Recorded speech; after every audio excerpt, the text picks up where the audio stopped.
사용할 수 없는 것은 헌법재판소장 권한대행 문영배의 평의 결과의 왜곡 때문입니다. 한국경제 2025년 5월 5일 문영배 만장일치 만들어 보려고 윤성구 오래 걸려 기사입니다. 헌법재판소장 권한대행 문영배는 2025년 4월 4일 탄핵 선고 후 한 달 정도 지나서 대외 활동을 하면서 윤석열 대통령의 파면 결정이 자신의 무용담인 양 이야기한 것이 기사화되었습니다. 대통령의 파면과 같은 중요한 사건의 선고를 한 재판관으로서 그리고 대한민국의 헌법재판소의 권한대행의 지위에 있었던 자로서 굉장히 부적절한 처사임을 이 자리를 빌어 지적을 하고자 합니다. 또한 문영배는 헌법재판관의 의견이 당초 만장일치가 아니었음을 스스로 실토를 하고 있습니다. 헌법재판소는 재판관이 협의하에 만장일치의 결론을 내려야 하는 기관이 아닙니다.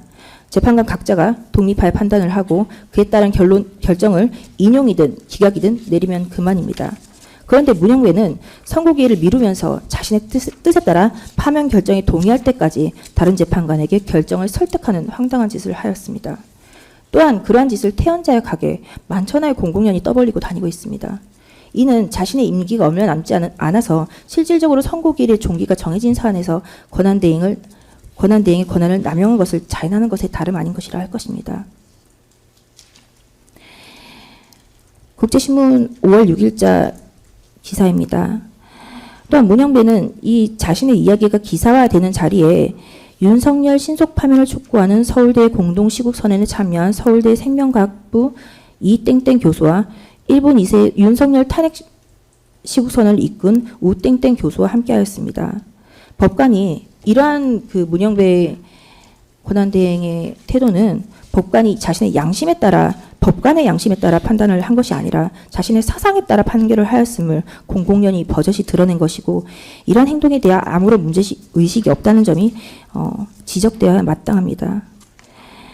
그렇다면 이러한 편향된 사람에 의해 왜곡된 분명히 만장일치가 아니었는데 만장일치를 강요당해서 만장일치가 된 이 평의 결과는 이 본 법정의 내란 법정의 사실 인정의 근거로 사용되어서는 아니 됩니다. 대통령은 파면되었습니다. 헌법재판소는 윤석열 대통령을 파면하였지만 결론에서 대통령이 이 사건 비상계엄 당시에 어떤 고뇌를 하였는지 여부를 결정문에 담고 있습니다. 헌재는 이 사건 계엄의 국헌 문란의 목적을 부인하고 있습니다. 읽어보겠습니다. 피청구인이 취임한 이래 국회 다수 의석을 차지한 야당이 일방적으로 국회의 권한을 행사하는 일이 거듭되었고 이는 피청구인을 수반하는 정부와 국회 사이에 상당한 마찰을 가져왔다. 피청구인이 대통령에 취임하여 이 사건 계엄을 선포하기까지 2년 7개월도 안 되는 기간 동안 22건의 탄핵소추안이 발의되었다. 야당이 주도한 이례적으로 많은 탄핵소추로 인하여 여러 고위공직자들의 권한 행사가 탄핵심판 중 정지되었다. 국회의 예산안 심사도 과거에는 감액이 있으면 그 범위에서 증액에 대해서도 심사에 반영되었으나 헌정사상 최초로 국회 예산결산특별위원회에서 야당 단독으로 증액 없이 감액에 대해서만 의결을 하였다. 특히 국회 예산결산특별위원회는 대통령 비서실, 국가안보실, 경찰청 특수활동비, 검찰과 감사원의 특수활동비 및 특정 업무 경비 예산의 전액을 감액하는 의결을 하였는데 이 가운데는 검찰의 국민생활침해범죄수사, 사회적 약자 대상 범죄수사, 마약수사, 사회공정성 저해사범수사, 공공수사 등 수사지원 관련 예산이 포함되어 있었다. 피청구인이 수립한 주요 정책들은 야당의 반대로 시행될 수 없었고 야당은 정부가 반대하는 법률안들은 일방적으로 통과시켜 피청구인들의 제2 요구가 제2에 부결된 법률안들의 재발의 및 의결이 반복되는 상황이 발생하였다. 그 과정에서 피청구인은 행정부의 수반이자 국가원수로서 야당의 전횡으로 국정이 마비되고 국익이 현저히 저해되어 가고 있다고 인식하여 이를 어떻게든 타개하여야만 한다는 막중한 책임감을 느끼게 되었을 것으로 보인다. 이 사건 계엄 선포 및 그에 수반한 조치들은 국정 최고 책임자로서 피청구인이 가지게 된 이러한 인식과 책임감의 바탕을 둔 것으로 이해할 수 있다.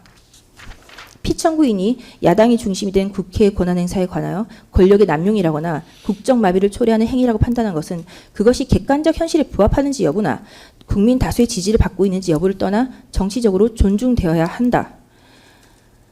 라고 헌재는 윤석열 대통령을 파면하였지만 결론 부분에서 이와 같은 설실을 하였습니다. 결정문은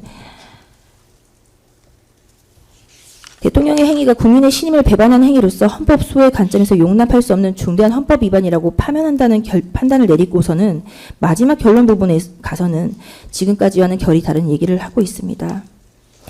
한 결정문 안에서 이런 모순되는 얘기가 전개된다는 것은 8인의 재판관 사이에서 실제적 판단에 대해서 팽팽한 의견 대립이 있었다는 것을 암시합니다. 이 헌재의 결정의 결론 부분은 이 사건 내란 우두머리 사건의 국헌 문란의 목적을 부인하기에 충분한 설시라고 생각이 됩니다. 대통령 윤석열을 파면한 헌법재판소 결정문에서조차 이 사건 계엄을 행정부의 수반이자 국가 원수로서 막중한 책임감을 느끼고 선포한 것을 인정하고 있는데 특검이 이제 와서 공소장 변경을 하여 아무런 증거도 없이 장기 독재를 운운함은 스스로를 우스운꼴로 만드는 것이라 할 것입니다. 이 사건 대통령의 적법한 비상대권의 행사인 비상계엄의 선포가 내란에 해당하는지 여부는 그 판단과 각종 절차법, 증거법, 평의 왜곡이 인정되지 않는 헌법재판소 판결문에 기초해서는 아니 될 것입니다. 이상입니다. 예, 알겠습니다. 예, 다음 유인물